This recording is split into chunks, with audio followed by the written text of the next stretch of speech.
नमस्कार श्रोते हो. साहित्य पंढरी या कथाकथन चॅनलवर तुम्हा सगळ्यांचं मनापासून स्वागत.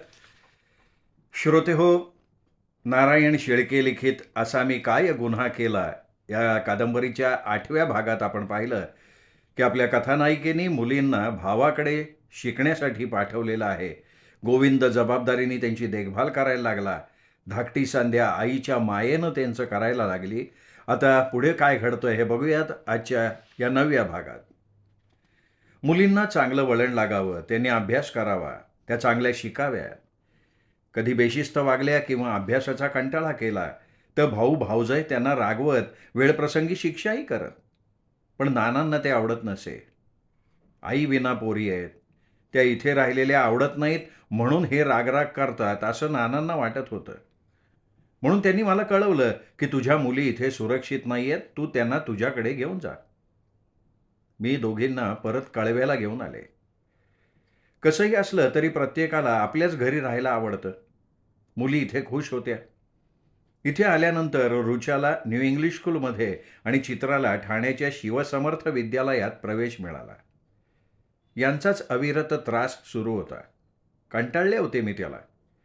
पण एखादा अवयव दुखतोय, ठणकतोय म्हणून कापून तर टाकता येत नाही. त्याप्रमाणे मी आपली वेदना सहन करत होते. आंधळ्या प्रेमापोटी केलेल्या गुन्ह्याची शिक्षा मी उघड्या डोळ्यांनी भोगत होते. आणि याला मीच जबाबदार असल्यामुळे मी कोणाकडे याची तक्रारही करू शकत नव्हते. हाताने पायावर कुऱ्हाड मारून घेतली तर जखम होणार, वेदना होणार अशी माझी अवस्था झाली. लीलाताई जोशी म्हणाल्या, अगं नंदिनी, आज कायद्याने स्त्रियांना संरक्षण आहे. तू स्वतःच्या पायावर उभी आहेस. नोकरी करणाऱ्या स्त्रियांसाठी हॉस्टेल्स आहेत. तेव्हा तू एकटी हॉस्टेलवर राहा आणि मुलींसाठी तुझ्या सासूकडे पैसे पाठवत जा. मग त्या दृष्टीने मी हॉस्टेलचा फॉर्मही आणला, पण नंतर मी विचार केला की आपण पाठवलेले पैसे मुलींना त्याचा उपयोग होईल का? ते सगळे जातील दारूतच. मग आईंची आणि मुलींची हेळसांड होईल. आणि मी जरी हॉस्टेलला राहिले तरी हा गृहस्थ मला जाता येता त्रास देणारच की. मग कुठेही गेलो तरी त्रासच सहन करायचा आहे तर तो आपल्या घरीच राहून सहन करू. म्हणून मग मी हॉस्टेलला जायचं रद्द करून टाकलं. मी जर घटस्फोट घेतला तर माझी आणि मुलींची सुटका होईल, पण सासूबाईंचं म्हणजे आईंचं काय? त्यांना सांभाळणार कोण? त्यांनी जगावं कसं? एकुलता एक मुलगा असूनही कुऱ्हाडीचा दांडा गोतास काळ झालाय. सासूबाईंना 2 मुली आहेत, पण त्या सांभाळतील का त्यांना? मी दीपा आणि प्रभा यांच्याशी चर्चा केली की शरदच्या त्रासाने आम्ही फार कंटाळलोय. मी आणि माझ्या मुली कुठेही राहू, पण आईंचं काय? तुम्ही आईला सांभाळाल का? त्यावर प्रभा म्हणाली, हे बघ, आई 4-6 महिने माझ्याकडे राहू शकेल, पण जावयाच्या दारात सासूनी किती दिवस राहायचं ग? आणि दीपाचंही वेगळं मत नव्हतं. मात्र आईकडे पैसा अडका, सोनं नाणं, इस्टेट असती ना, तर याच मुली आईनं आपल्याकडे राहावं म्हणून रस्सीखेच केली असती आणि तिच्या इस्टेटीतला हिस्सा मुलाच्या बरोबरीने त्यांनी मिळवला असता. त्यासाठी मग त्या भांडल्याही असत्या. तात्पर्य, या स्वार्थी जगात नात्या गोत्याला आणि कर्तव्याला काडीचीही किंमत नाही. मग अशा परिस्थितीत आईंनी जायचं कुठे? त्यांना सांभाळणं मला भाग होतं. भले लग्न झाल्यानंतर माझ्याशी त्या कशाही वागल्या असतील, पण मग त्याचा बदला म्हणून मी निष्ठुर वागावं? नाही, ते माझ्या रक्तातच नाही. तो कटू काळ सोडला तर आईंनी माझ्यासाठी खूप केलं होतं. तो कटू काळ पुसून टाकला होता. मी जी प्रगती केली, मॅट्रिक झाले, वेगवेगळ्या नोकऱ्या केल्या, हे केवळ आईंच्यामुळे, हे मला विसरू शकत नाही. आज बेजबाबदार मुलामुळे त्यांच्यावर ही वेळ आली आहे. मला आईंचं खूप वाईट वाटतं. मुलगा पैशासाठी एवढा त्रास द्यायचा, छळायचा, शेजारून कुठूनही पैसे आण आणि मला दे असं म्हणायचा, वेळप्रसंगी हात उचलायचा, धक्काबुक्की सुद्धा करायचा. आईंच्या मनाचा त्यामुळे कोंडमारा होत होता. आपल्या पोटी राक्षस जन्माआधीच का नाही मेला? मी असं काय पाप केलंय की हा नराधम माझ्या पोटी जन्माला आलाय? त्यांना खूप पश्चात्ताप व्हायचा. आणि जिला आपण नाकारली, ठोकरली, जिच्याशी आपण वाईट वागलो, तीच आज आपली पोटच्या मुलाप्रमाणे काळजी घेतीये, संसाराचा गाडा एकटीनं ओढतीये. याची आईंना पूर्ण जाणीव आहे. त्यांना कळून चुकलंय की हीच आपला आधार. आई मुलींचा चांगल्या प्रकारे सांभाळ करत होत्या, तर मग माझी नोकरी सांभाळत होते. मला कामावरनं यायला उशीर झाला तर गॅलरीत उभं राहून माझी वाट बघत त्या थांबायच्या. मी घरी आले ना की माझा त्यांना खूप आधार वाटायचा. त्या म्हणायच्या, "नंदिनी, तू घरी आलीस की मला सुरक्षित वाटतं बघ. तू घरी असलीस ना की शरद मला काही त्रास देत नाही. तू घरी नसताना मी जीव मुठीत धरून असते, केव्हा त्याचं डोकं फिरेल हे काही सांगता येत नाही ना गं बाई." मलाही माईंची काळजी वाटायची. माझ्याशी त्या प्रेमाने वागायच्या, माझ्याशी विचारविनिमय करायच्या, माझा सल्ला घ्यायच्या. माझ्याशिवाय त्यांचं पान हलायचं नाही. परिस्थितीला घाबरून मनात जे वाईट विचार यायचे ते आईंकडे बघून मी विसरत असे. वामनदादाला वाटलं जर शरदला आपण कुठेतरी नोकरीत अडकवलं तर त्याच्या रिकाम्या डोक्यात सैतान नाचणार नाही, म्हणून त्यांनी यांच्यासाठी एक नोकरी शोधली. त्याला समजावून सांगितलं की एकतर तुला शिक्षण नाही, लोकांना मिळत नाही आहेत नोकऱ्या, तेव्हा तू दांड्या मारू नको. नशिबाने तुला नोकरी मिळाली आहे, ती नोकरी टिकव, पुढे पगार वाढेल, परमनंट होशील, तुझं घर सावरलं जाईल. आई, बायको आणि मुली यांच्या भविष्याचा थोडा तरी विचार कर. हे सगळं दादांनी त्याला समजावून सांगितलं. त्यांनी मख्खपणे ऐकून घेतलं, पण पालथ्या गाड्यावर पाणी. हे जेमतेम 5-6 महिने नोकरीला गेले असतील, परत त्यांच्या दांड्या मारणं सुरू झालं. पगार आला की 4-4 दिवस बाहेर राहायला लागले. सुरुवातीला दादांनी दारूचे गुत्ते शोधून या माणसाला कंपनीत पाठवलं, पण उपयोग काहीच झाला नाही. कंपनीने नंतर यांना काढून टाकलं. कुणीही काहीही उपदेश करा, चांगलं सांगा, सल्ले द्या, याची त्यांना ऐकायची सवय झाली होती. ते मुकाट्यानं ऐकत, उलट प्रश्न करत नसत, उत्तरं देत नसत. त्यांना सांगणाऱ्या माणसाचीच कीव येत असावी की हा काय मूर्खासारखा बडबडतोय, असं कदाचित त्यांना वाटत असावं. कुणी निंदा, कुणी वंदा, हवं तसं वागण्याचा आपला धंदा, हे त्यांचं चालू होतं. घरातली लहान मोठी तांब्या पितळेची भांडी विकून झाली होती. मी लपवून ठेवलेला पहिल्या दिवाळ सणात गुपचूप आईनं दिलेला चांदीचा पेला आणि देवघरातले चांदीचे देव, लक्ष्मी आणि गोपाळकृष्ण ह्यांनी कधी नेऊन विकले कळलंही नाही. आणि या माणसाने त्या पैशाची दारू ढोसली. आता या माणसाची देव विकण्यापर्यंत मजल गेली. पुढे हा माणूस दारूसाठी आम्हालाही विकायला कमी करणार नाही. जिथे देव त्याच्या काचाट्यातून सुटले नाही तिथे मी तर काय सामान्य स्त्री. जिथे देव हतबल झाले ते देव माझं काय रक्षण करणार आहेत. आता आपलं संरक्षण आपल्यालाच करावं लागेल. कालचक्राचं रहाटगाडगं फिरत होतं. दिवसामागून दिवस, महिने, वर्ष मागे पडत होती. रुचा 10वीला गेली, चित्रा 8वीत होती. दोघींचंही शिक्षण व्यवस्थित चालू होतं. आमच्या CKP समाजातर्फे गरीब मुलांना फी मिळत असे, तेव्हा माझ्या मुलींनाही ती मिळत होती. मुली आता मोठ्या झाल्या होत्या. चांगल्या वाईट गोष्टीचं त्यांना ज्ञान व्हायला लागलं होतं. घरातल्या या गढूळ वातावरणाचा त्यांच्या मनावर परिणाम व्हायचा. इतर मैत्रिणींच्या वडिलांबरोबर आपल्या वडिलांची तुलना व्हायची. आपले बाबा त्यांच्या पासंगालाही पुरणारे नाहीत. त्यांना आपल्या बाबांची लाज वाटायला लागली. तुझे बाबा दारूड आहेत असं कोणी म्हटलं की त्यांना वाईट वाटायचं, बाबांची चीड यायची. ते त्यांना तोंडावर म्हणायला लागल्या, "बाबा, आता आम्ही मोठ्या झालोय, लोक तुम्हाला दारुड्या म्हणतात, आम्हाला ऐकवत नाही ते. आता तुम्ही दारू सोडा, चांगले राहा, चांगले वागा, नाहीतर आम्हाला कुठेतरी नेऊन सोडा. म्हणजे आम्ही, तुम्ही दोघेही सुटू." पण ऐकतंय कोण ना? व्यसनाधीन माणूस. तो माणूस नसतो, तो पशु झालेला असतो. या दोघीही हुशार असल्यामुळे मला त्यांच्या शिक्षणाची काळजी नव्हती. रुचा SSC चांगल्या मार्कानं पास झाली. घरात वातावरण अनुकूल नसताना ती चांगल्या मार्कानं पास झाली, याचं मला फार कौतुक वाटलं. पण आता पुढे काय? कॉलेजमध्ये घालायचं म्हणजे त्याची जबरदस्त फी, वह्या, पुस्तकं, कपडे हे सगळं माझ्या आवाक्याबाहेरचं होतं. तरी पण हिंमत न हारता दादरला आमच्या समाजातल्या गरीब मुलांना शिक्षणासाठी मदत मिळत होती, पण त्यांची अट होती, शिक्षण पूर्ण करायचं, नोकरीला लागायचं आणि ते पैसे परत करायचे. कारण तशी असंख्य मुलं आहेत ना, मग त्यांनाही या पैशाचा उपयोग व्हायला पाहिजे. गरीब मुलांना कॉलेज अभ्यासासाठी लागणारी पुस्तकं इथल्या लायब्ररीत मिळायची. मात्र गरज संपली की ती त्या चांगल्या परिस्थितीत परत करावी लागायची. मी रुच्यासाठी मदत स्वीकारली आणि त्याच लायब्ररीतून पुस्तकं आणली. डोंबिवलीला जोंधळे हायस्कूलमध्ये तिला प्रवेश मिळाला. आजच्या काळात शिक्षणाला महत्त्व फार. मुलींनी आपल्या पायावर उभं राहायला पाहिजे. माझी जी अवस्था झाली ती त्यांची होऊ नये असं मला वाटत होतं. मुलगा किंवा मुलगी आपल्या बरोबरीचे झाले, आपली चप्पल त्यांच्या पायात यायला लागली की आपण त्यांच्याशी मैत्रीच्या नात्यानं, बरोबरीच्या नात्यानं वागलं पाहिजे. त्यांना मन, भावना, मान, अपमान या गोष्टी असतात याचं सतत भानही ठेवलं पाहिजे. अशानं त्यांच्या मनात आपल्याबद्दल आदर आणि पूज्यभाव निर्माण होतो. त्यांच्यावर आईबापाच्या अपेक्षेचं दडपण असता कामा नये. चुकत असेल तर त्यांना समजून सांगायला पाहिजे, पटवून दिलं पाहिजे.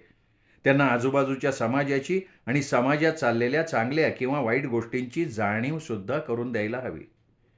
किशोरवय अपरिपक्व असतं. त्यांना योग्य मार्गदर्शन मिळालं तर मुलं सुसंस्कृत आणि सुस्वभावी बनतात. पण याच वेळी कुसंगत लागली तर मात्र मुलं बिघडतात आणि ज्यावेळी ते लक्षात येतं त्यावेळी फार उशीर झालेला असतो, जसा सरजच्या बाबतीत झाला ना तसा. घरची आर्थिक परिस्थिती नाजूक असेल तर लोक त्याचा गैरफायदा घेतात. वडील दारुडे आणि त्यातून मुलीची जात. कुठल्याही मोहाला त्या बळी पडतात, फसतात, जशी मी फसले तशी. स्त्रियांचं आयुष्य काचेच्या भांड्याप्रमाणे असतं, एकदा तडा गेली की बरबादी. त्या आयुष्यातूनच उठतात. फसवणाऱ्या समाजाचा त्यांच्याकडे बघण्याचा दृष्टिकोन बदललेला असतो. माझ्या रुच्या आणि चित्राच्या बाबतीत असं काही घडू नये म्हणून मी डोळ्यात तेल घालून जपत होते. मी त्यांना सांगत असे, आपल्याला आपल्या परिस्थितीची जाणीव असावी. आपल्या इच्छेप्रमाणे घरातून एखादी गोष्ट मिळत नसेल तर इतरांनी दाखवलेल्या सहानुभूतीला बळी पडू नका. नाटक सिनेमाचं आमिष दाखवलं तरीही भरीला पडू नका. तुम्हाला जे जे हवं ते तुम्ही माझ्याकडे मागा, मी ते जरूर देईन, पण माझ्या सवडीने. तुम्ही लहान आहात, कुणी काही सांगेल, विचारेल, आधी माझा सल्ला घ्या. कारण तुमची आई या भट्टीतून तावून सुलाखून निघालेली आहे. मी जे भोगलं ते तुम्हाला भोगायला लागू नये यासाठी जागरूक राहायलाच हवं. तुमचं आयुष्य सुखात आणि आनंदात जावं अशी माझी इच्छा आहे.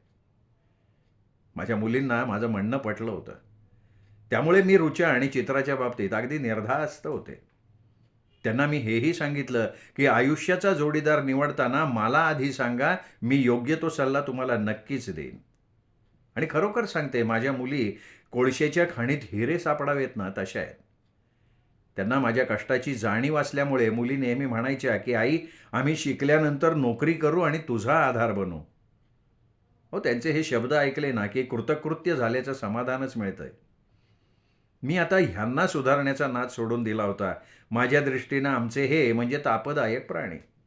ज्याप्रमाणे प्राण्यांना मन, भावना, चांगलं वाईट कळत नाही, पण आपल्याजवळ आहे तर त्याचं पालनपोषण करायलाच लागतं ना. किंवा त्या प्राण्याने आपल्याला बोचकारलं तर सहन करावं लागतंच का नाही. पण माझी नोकरी मात्र व्यवस्थित चालू होती.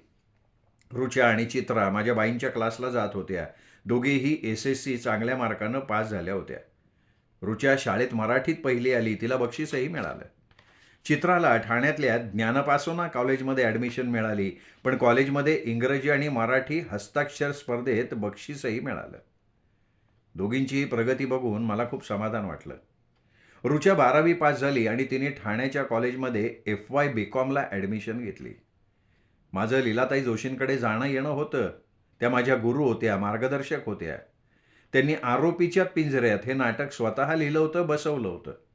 त्याचा प्रयोग दादरच्या बालमोहन विद्यालयात होणार होता. या नाटकात बाईंनी मला आणि रुच्याला काम करण्याची संधी दिली होती. इतरही कलाकार होते.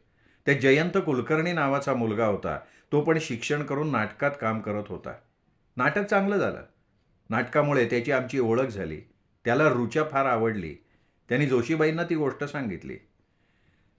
मॅडम, मला तुम्हाला एक गोष्ट सांगायची आहे, पण तुम्हाला ती आवडेल का नाही याची मला भीती वाटते. जयंत म्हणाला. अरे, मनात जे असेल ना ते मोकळेपणानं सांगून टाकावं. घाबरायचं कशाला त्यात? तू काही वावगं थोडंच विचारणार आहेस का? मॅडम, कदाचित तुम्ही मला हसाल तरीही सांगतो. प्रभूंची रुच्या मला खूप आवडली आहे. मला तिच्याशी लग्न करायची इच्छा आहे. हां, तिच्या एवढंच ना? अरे ती काय, ती कोणालाही आवडेल अशीच आहे बाळा. बरं मग पुढे काय? मॅडम, तुम्ही मनावर घेतलं तर हे घडू शकतं. हे बघ जयंता, अजून तिचं शिक्षण पूर्ण व्हायचं आहे. तू घाई करतोयस असं नाही का वाटत तुला? मॅडम, तिच्यासाठी ना तुम्ही म्हणाल तितके दिवस थांबायची माझी तयारी आहे. पण तिच्या आईला विचारा. तिचं शिक्षण आणि नोकरी लागली ना तिला की मग बघू आपण. फक्त मला होकार जरी मिळाला ना तरी मी निश्चिंत. अच्छा, म्हणजे तुला तिचं ॲडव्हान्स बुकिंग करून ठेवायचं आहे म्हण की. बाई हसत हसत म्हणाल्या. मॅडम, तसं समजा पाहिजे तर. काय आहे, इतकी चांगली मुलगी हातची जाऊ नये असं वाटतंय हो मला. बाईंनी ती गोष्ट माझ्या कानावर घातली. रुच्यालाही सांगितली.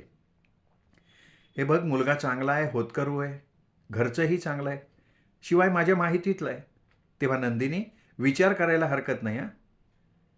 बाई, अहो तुम्ही म्हणत असाल तर होकार द्यायला हरकत नाही.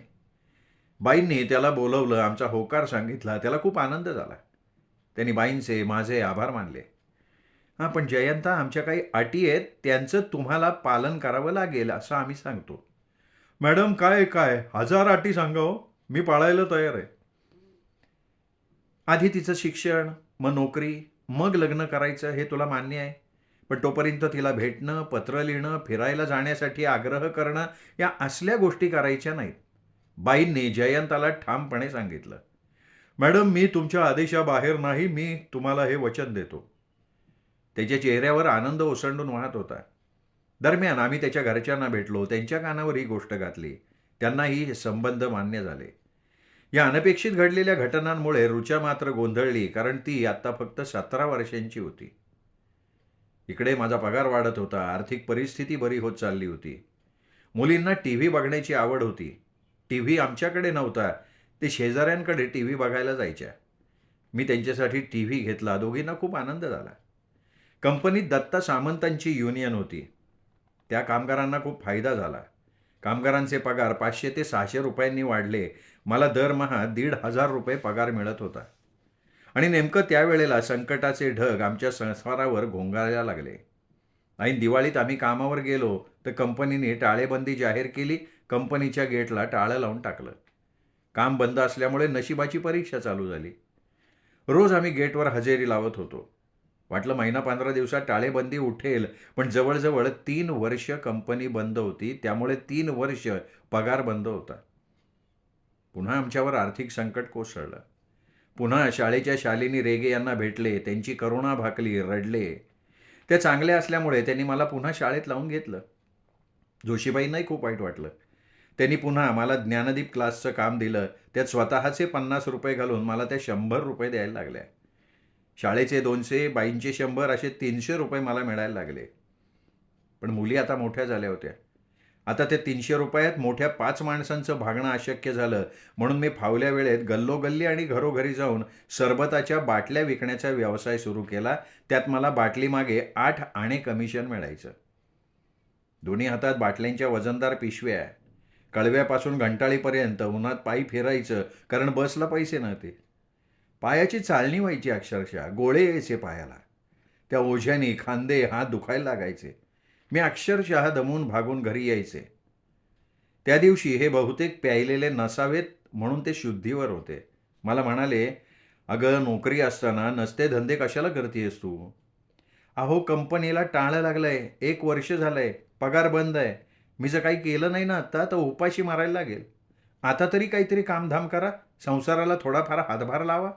मी पोटतिडकीने म्हणाले त्यांना. अगं, तू असताना मला नोकरी करायची गरज काय? अहो, मला नोकरी होती त्यावेळी मी तुम्हाला म्हणाले का नोकरी करा? नाही, तरीसुद्धा मी काय नोकरी बिकरी करणार नाही. तुला जे काय करायचं आहे ना, ते तुझं तू कर. दारूसाठी घरातलं सगळं विकून झालं होतं. आता माझ्याकडनं पैसे मिळेनात. तेव्हा घरात पुन्हा कटकटी, भांडणं, तमाशा सुरू झाला. एकच खोली, मुलींचं वाढतं वय, वाढता अभ्यास आणि घरात शांतता नाही. अभ्यास करणार कसा? काळजी वाटायला लागली. आणि सहन तरी किती करायचं? मग नाईलाजास्तव पोलीस कंप्लेंट करायला लागली. पोलीस त्यांना घेऊन जायचे, 4 दिवस अडकून ठेवायचे. त्यापेक्षा ते जास्त ठेवून घेऊ शकत नव्हते वाटतं. 4 दिवसांनी यांना दम देऊन सोडून द्यायचे. असं 4-5 वेळा झालं. पण त्याचा परिणाम उलटा झाला. ते घाबरून गप्प बसण्याऐवजी आक्रमक झाले आणि चवताळून उठायला लागले. मारहाण करत, ठार मारण्याची धमकी देत, मनाला येईल ते बोलत असत.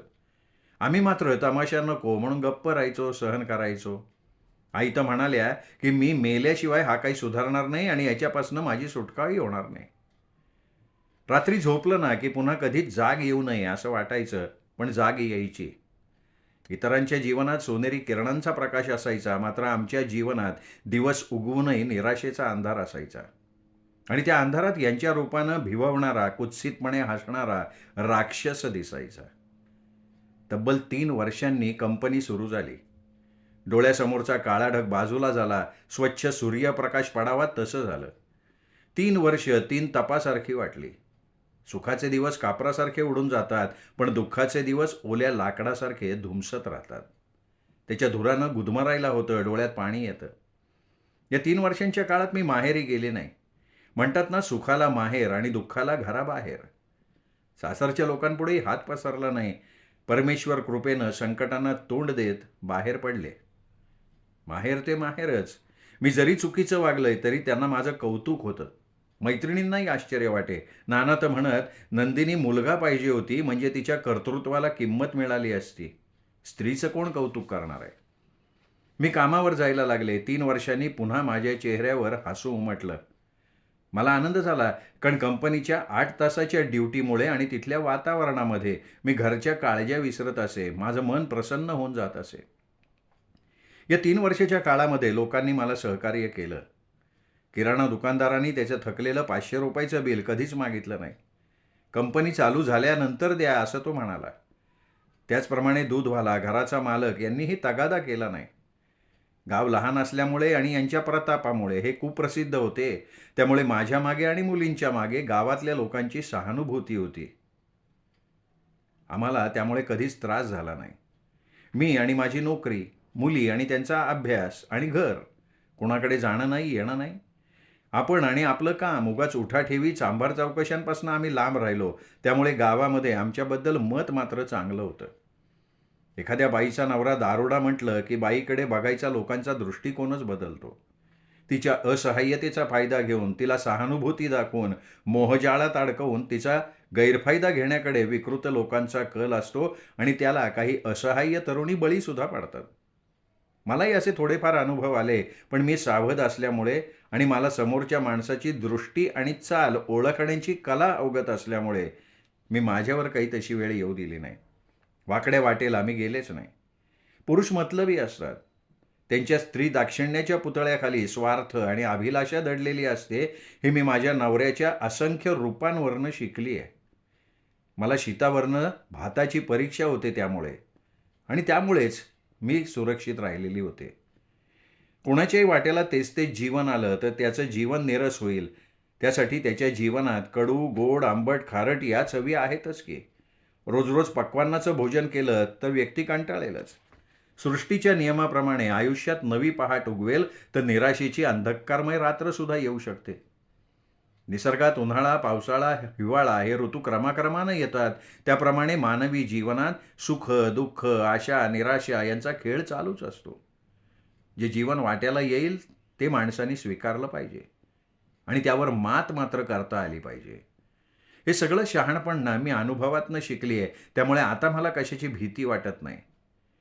रोडवरून चालण्यापेक्षा दऱ्याखोऱ्यातून ट्रेकिंगचा जो अनुभव मिळतो तो रोमहर्षक असतो, आणि तो अनुभव माझ्या खडतर आयुष्यात मिळाला याबद्दल मी परमेश्वराचे आभार मानते.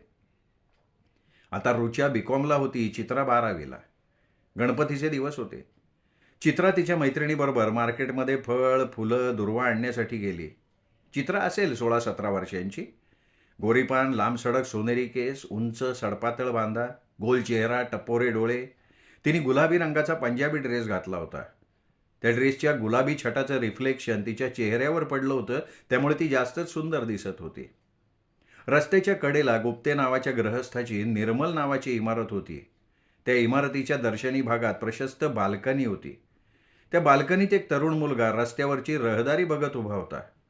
त्याचं लक्ष रस्त्यावरून चाललेल्या चित्रावर गेलं आणि तो तिच्याकडे बघतच राहिला.